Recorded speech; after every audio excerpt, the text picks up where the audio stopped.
Welcome back to my channel and to another action camera review. I continue on my quest to find an affordable action camera that has a front-facing screen. I've already completed a review on another camera. That link will be down in the description. But today you get a 2-for-1. Today I'm going to be showing you two action cameras, both from Campark. They offer two different models that have a front-facing screen. I'm going to show you some of the similarities between these two cameras. Hopefully you'll find my review very thorough as I go over the similarities and the differences, and you can pick for yourself which one you think would be best for your particular application. I'm going to do things just a little bit differently. I'm going to do a quick unboxing here of both cameras, but to save time, I want to get out into the field and actually put these cameras to work, because that's where the true test is, to see the sample footage and the different features that these cameras offer. So let's start with the Campark V40. So the Campark V40 is advertised as a 20 megapixel camera, and it's capable of taking 4K video at 30 frames per second. Now this camera has an all metal casing and it's waterproof. The waterproofing is good down to 3 to 5 meters, I believe, and then if you want to go deeper than that, there is a supplied waterproof case that'll let you go much deeper and remain waterproof. Now this camera comes with a whole host of accessories, but some of the key features that I wanted to point out is it comes with two batteries and an external charger. Besides having a waterproof housing, this camera also has a built-in Q20 mount on the bottom of the camera, and it also offers a touch screen. This camera has Wi-Fi function and many other features that you come to expect from action cameras nowadays, including time-lapse, slow motion video, fast motion video, and many other features. Next is the Campark X35. Now this model has an all plastic housing and it is not waterproof. It does, however, include a waterproof case, so you can put this camera in that case and have waterproof capabilities that way. This camera, because of its plastic housing, is extremely lightweight. I'm guessing it's nearly half the weight of what the metal housing cameras are. Now this camera is advertised as a 24 megapixel camera, and it also offers 4K video up to 30 frames per second. Much like the Campark V40, this X35 comes with two batteries, although it does not come with an external charger. Another thing to note is this camera is not a touchscreen. It has your menu buttons here on the top and the side of the camera. One thing to take note that's extremely handy is this X35 comes with an external microphone. That is something that the V40 from Campark does not. So if you're looking for an external microphone, this X35 camera comes with an external mic. So as I promised, we're not going to stay in here much longer. We're going to head out and start testing these cameras. We're going to test things like their video quality on both of these cameras. We'll also be testing the battery life, the image stabilization, and the audio in these cameras. Each time I show footage, I'll show exactly which camera it has came from, whether it be the Campark V40 or the X35. I'll put a little note in the corner of the screen there somewhere so you know exactly which footage came from which camera, and you can decide for yourself which of these cameras might be best for you, which ones you think has the best footage. Let's get out there and start testing. So from this point forward, all the footage you see is going to be from the Campark V40 or the X35. I'll put a watermark again somewhere here on the screen, and you can see exactly which footage came from which camera. But first I want to start off with a battery test, and I want to see the duration of each of the batteries. So I set up a little bit of a time lapse, and I set up the V40 and the X35.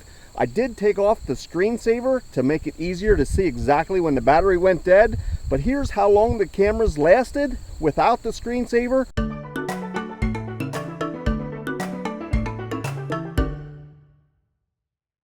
Well, I can't say I was surprised with those results. The X35 lasted approximately an hour and 40 minutes, while the V40 lasted for about 2 hours and 10 minutes. The X35 does come with two batteries, but they are smaller. There's no doubt, you can see that. The V40s comes with two batteries and a charger, and both of those batteries are larger capacity. So I wanted to do an audio test with these two cameras, and right now you're listening to me on the V40. It's just the standard audio. There's no microphone attached, exactly how the camera's picking me up. Now I'm going to switch to the X35. So next, You're listening to me on the X35. This is just the standard case, not the waterproof case. Should be able to hear some ambient sounds around me. And this is the audio test for the X35. Hold on, I'm not quite done with the audio test yet because the X35 actually comes with an external microphone. Now this is a lapel mic and it has about a 4, maybe 5 foot cable on it. And like I said, it comes standard with the X35. So I'm not sure if you can tell the difference, but this is the external microphone hooked up to the X35. The V40 does not come with an external microphone. So next I wanted to test the image stabilization. We're on the V40 right now and it is an electronic image stabilization. I'm on the cart, you know that's going to give it a test. Let's go for a ride.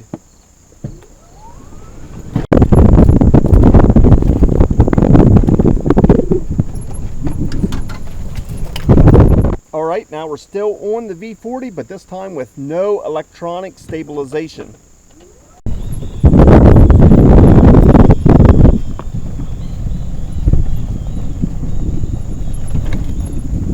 So it is the X35's turn. The image stabilization is turned on. Again, this is an electronic image stabilization. Let's go for a ride, test the electronic image stabilization.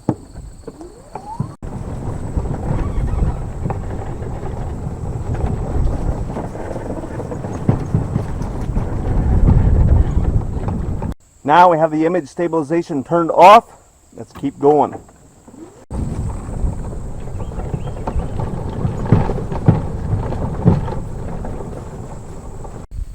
So I hope you're finding this useful, and please stick around here to the end because I'm going to give you my final thoughts after using these cameras.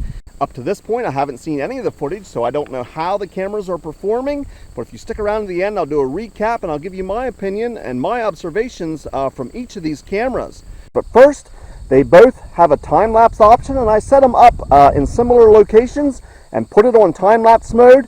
I'm going to leave you with these time-lapse from both of these cameras, but stick around, my final thoughts are coming up next.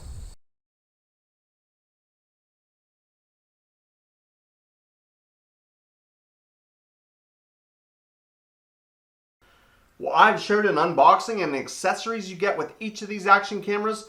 I've then taken them out and performed quite a few of different tests, testing the battery life, the audio. I've showed you sample videos that we got from each of these cameras. It's now time for my final thoughts. For my final thoughts, if you want me to pick one specific winner, which I think is the best camera out of these two, I just simply cannot do that. Now before you start yelling at me and saying that I'm just simply copping out, that is simply not the case. It truly comes down to what you're looking for in an action camera. Now I showed you quite a few similarities between these two cameras, but there are a lot of differences. And some of those differences don't make one worse or one better. They simply are what you need the camera for, and what you're specifically looking to do with the camera is going to make all the difference when it comes to which camera you want to choose. Now with that said, I will give you my opinions after using both of these cameras and what I think each one of these cameras would be best suited for and what I liked about each one and maybe what I didn't like about each one. So let's start with the X35. I don't know about you, but when I compared the footages, I would say the X35 probably eked out a win in the best footage. Now it definitely had more saturation or more color in its video, and that can come down to a personal preference, whether that's what you prefer or not. I tried to keep both of these cameras in identical settings, or at least as close as possible, put them in automatic mode, so that we were trying to compare apples to apples when it came to video quality. But comparing the two video qualities, I would say the X35 was the better of the two. I would love to hear what your thoughts are, so you can leave them down in the comment section. Remember, the X35 is advertised as the 24 megapixel camera versus the 20 megapixel. They both have 4K video resolutions, but when it came down simply to the footage, I would say maybe the X35 was the winner. Another thing I liked about the X35 was that external microphone. That definitely improved the audio, or at least in my opinion. Without the external microphone, the X35 probably had the worst audio of the two. It sounded pretty mumbled or gargled, wasn't quite as clear, but you added that external mic that came with this camera and that really brought the audio to life. So good quality videos, maybe the best audio when you add that external mic. Why is this not the clear winner? Well, there are a couple of things where the V40 definitely stood out to me. One of them is just the build quality. This V40 is an all metal case. If you're somebody that tends to be hard on your action cameras or drops them, needs a waterproof case, the V40 then absolutely stands out because it is waterproof without needing to put it into any other case. And that all metal design, it just feels more hardy. It feels like it's going to take the abuse. This X35 is all plastic, or at least feels all plastic, super lightweight. Just feels to me like it could not hold up to the abuse that the V40 could. Also, the V40 has a touch screen. I love the touch screen when it comes to the settings. It's easy for me to go through the menu and the settings on the V40. I think that's a clear winner there. No touch screen here on the X35. Going through the menu can be cumbersome, trying to figure out which buttons do what. They're not all labeled, so trying to get to the menu, scroll through the menu, select different options. Definitely more time consuming with the X35. The touchscreen makes that so simple on the V40. The V40 also offers one touch record. You can have it set up that when you power it up, it automatically starts recording. If that's something or a feature that you would like to use, the V40 is the only one of these two that has that option. So there's another highlight for the V40. Next, the battery life. As you saw in the test, the V40 eked out the win there, and it comes with the 2 batteries plus the charger. So if that would be important to you, the V40 might be right up your alley. So as you can see, there are a lot of similarities, but there are quite a few differences between these two cameras. Now, one thing that both of these cameras do that slightly annoyed me, or something that I would say is a con, when you power the camera off and power it back on, it saves the last settings that you were on, but it does not save the front-facing screen. So let's say you were using that front-facing screen and you turn the camera off, you turn the camera back on to use it again, it automatically switches to the rear-facing screen. A bit of annoyance for me, but I guess I could get over that. Another thing that definitely stood out of the differences between these two, because this X35 is not waterproof, the ports on the side here along with a micro SD card is easily accessible. You can simply plug in the microphone or plug in a charger on the side here and take out in and out that micro SD card. This V40, because it's waterproof, everything has to be sealed. It becomes very difficult to open that battery compartment. I found you have to remove the battery in order to access that micro SD card. It can be pretty difficult to open up that compartment, and plus having to remove the battery just to get to the SD card, a bit of annoyance. Add to that, if you have this on the 1/4-20 mount that's on the bottom of this camera, if you have it mounted to anything, you have to remove the camera from that mount in order to access that compartment to take out the battery or the micro SD card. Again, not the end of the world, but that's slightly annoying, definitely takes extra time.